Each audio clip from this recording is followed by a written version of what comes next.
Hey, welcome back to another edition of the Gargoyles Den Diecast. I'm Gargoyle, of course. And today, well, I'm still trying to get in the Christmas spirit. So we're going to have a poison Pinto. Well, how's that in the Christmas spirit, Gargoyle? Well, it's going to be a sister to this red and green poison apple Pinto that I've already done. Now I'm going to do a twinsy of a green one. So we'll have the Christmas colors. That's as close as you're getting to Christmas this early. We still got a couple weeks. So yeah, let's go ahead and get this done.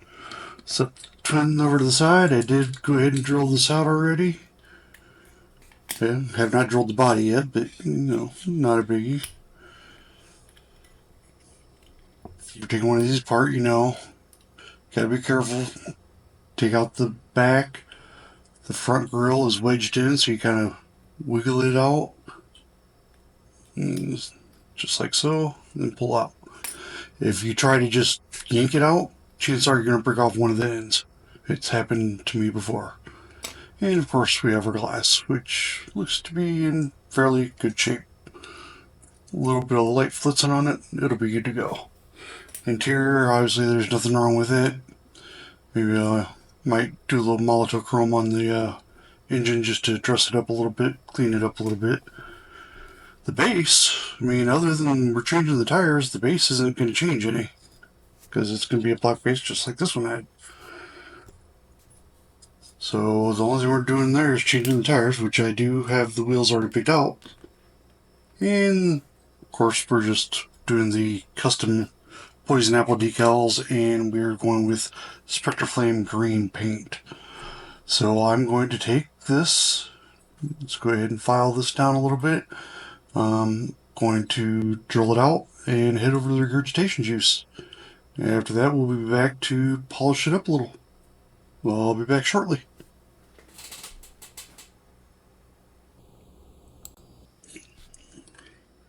Alright, back from the regurgitation juice. And as you see, cleaned up pretty well. A few little dings and dents in it, but nothing major considering it's 50 plus years old. 40 something plus years old.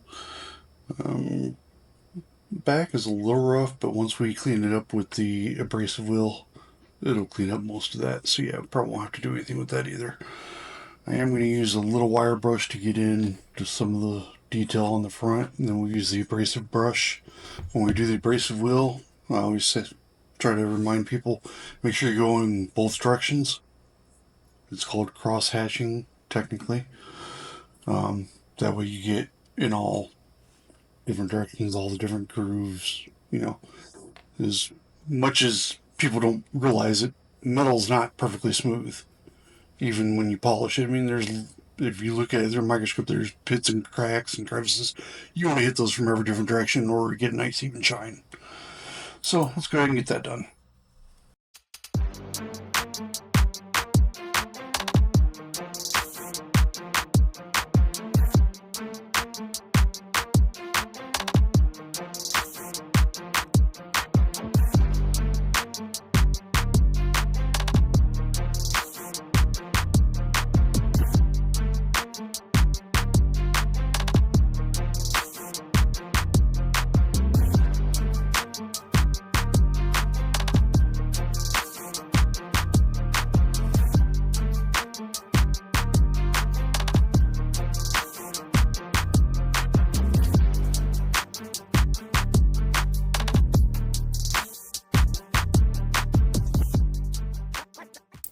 Give this a quick dip in the degreaser and wash in the sink, and we'll be back.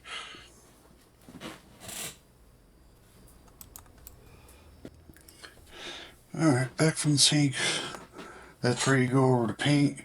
Let's go ahead and do a little buff on the windshield, not much.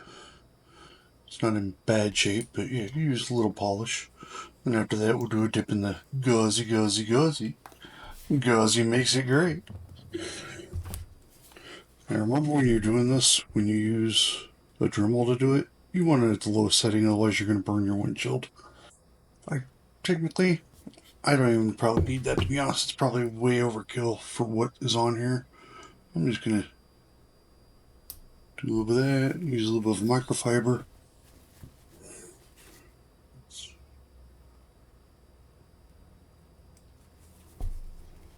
Rubber a little.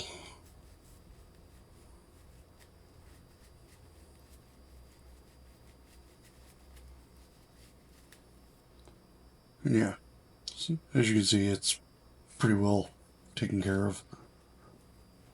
Could get it without even gauzying it, but yeah, right. I'm always going to gauzy it.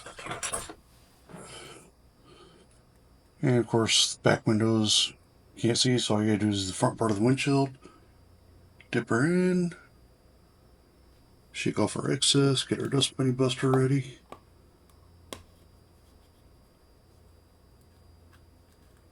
Wick away the excess on the corners. And cover her up and let her sit. Now, great thing about where I live, being in Arizona, we have pretty much 0% humidity. So everything dries really, really quick. Especially paint. I love painting here because, yeah, everybody else has to wait 10 to 15 minutes in between a coat. Yeah, I'm lucky if it's 5 minutes. Sometimes. Sometimes it's immediate. So, yeah. Alright, so we got that ready. Let's... this is my nemesis in the poison pintos. Almost every time I've had a problem with the poison pinto, been this point right here when I go to take these old wheels off, you end up breaking one of these plastic tabs off because these plastic bases just, they aren't, I don't know, they're more brittle than the other plastic in my opinion. So we will be trying to take these off carefully. I'm not saving the wheels, so we're going to be cutting.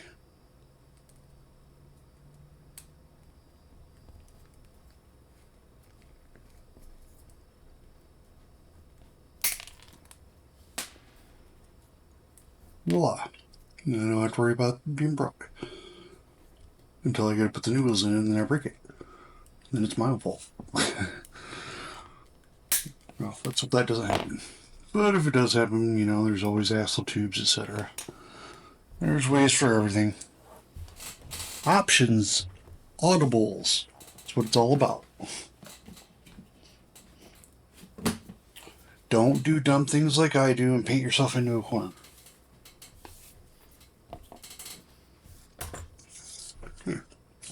So there's that.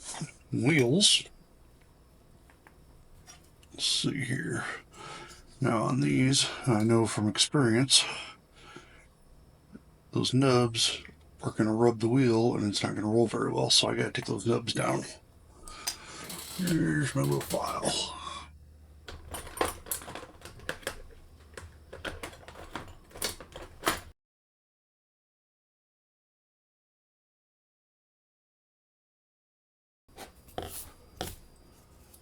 Just like so. Now they should clear no problem.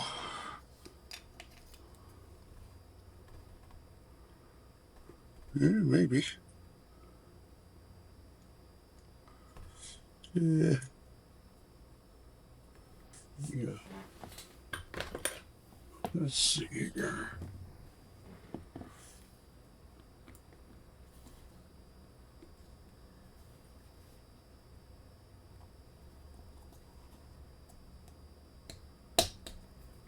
So.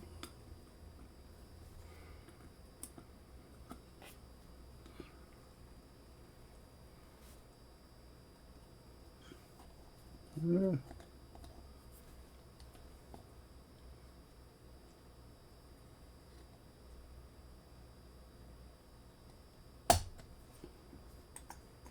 There we are. Beautiful. We have a roller. This is going way too smoothly. Something's going to happen when I go to paint this, I know. I'm jinxing myself. Well, basically that's all I've got left. A little bit of Molotov chrome on this to brighten it up a little is all we're doing. Because it's not, you know, bad. But we want it to pop a little. So yeah, a little bit of Molotov chrome on this. And the paint and decals. That's all we got left. I'm off to the paint booth. We'll be back in a while. Okay, here at the paint booth, I'm getting ready to do the painting, and I wanted to give you guys a bit of a tip here. I'm always telling you guys to have different options, be able to call audibles, different ways to do different things, the same thing, but multiple ways to do it, so you don't get caught. And this is one of them. You guys see me normally I'm painting, I'm using my little helping hands gadgets that I bought, but a lot of people you'll see paint using forceps. Well, the problem with the forceps sometimes is you clamp them on, and then in the middle of your painting, they unclamp on you. So, what I've done to prevent that from happening to me when I use forceps, I use a cable tie. One of those little twisty cable ties that you can get online. It's just like a little piece of rubber wrapped wire, is all it is. And that way, if they unclip, I'm not going to drop the car with the fresh paint on it. So there you go. There's a little customizing tip for you that I don't normally show. All right, let's go ahead and get this done. As always, safety first, wear a mask, and use your filtration system.